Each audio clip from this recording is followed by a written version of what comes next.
When the whistle blew, I punched my time card and drove home bleary-eyed after a long shift unloading cargo at the docks. But there was no greeting at the door and no dinner waiting on the counter. My daughter, Chelsea, usually home by 4, was nowhere to be found. No note left behind, car keys still dangling on the hook. I called her cell phone and got no answer. I was miffed, but not overly worried. She was 18, street smart, capable of taking care of herself. I watched Jimmy Fallon and went to bed. When she still hadn't come home by morning, I called the police. I called her boss, her friends, canvassed the neighborhood. No one had seen her, except Tommy, the bespectacled 5-year-old asthmatic who lived with his stripper mother in the duplex next door. He'd seen Chelsea the night she went missing, in front of the house, looking nervous before climbing into a green Corvette. "You sure that's what you saw?" I demanded. The boy nodded. "A green Corvette." The police figured it was some secret boyfriend of hers, someone I wouldn't approve of. Maybe they'd run off together.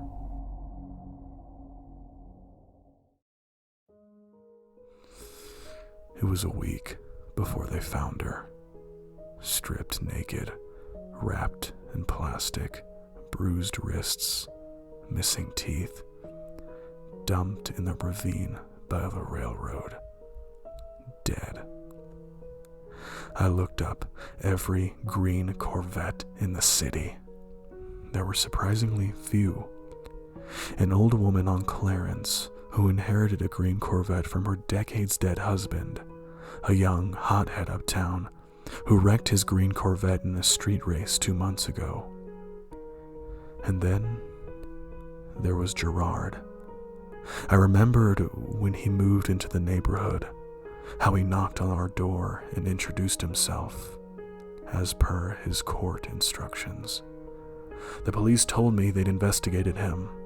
He'd been squeaky clean since his last arrest, and he was with his parole officer the night Chelsea was abducted. Bullshit. I took my frustration out at the gym, on punching bags for hours. I'd fumed to the other stevedores about him. Friends in low places offered to take care of him for me. I said no. Then, one night, I found myself parking outside his house. I watched him through the windows, eating cold pizza in his Y-fronts, the TV flickering dirty movies. I found myself surreptitiously turning the back doorknob and pulling on rubber gloves. When I got home, Tommy the neighborhood boy was smashing Tonka trucks in my driveway. "What's on your shoes?" he asked as I stalked past. I swallowed hard, but kept my cool as I wiped the evidence on the grass. "Don't worry about it." "You didn't get it all off," he called after me as I mounted the front steps. "Your shoes are still all green." That stopped me. Green? I stepped under the streetlight, inches from Tommy's face. "Yeah, there's green stuff all over them," he repeated.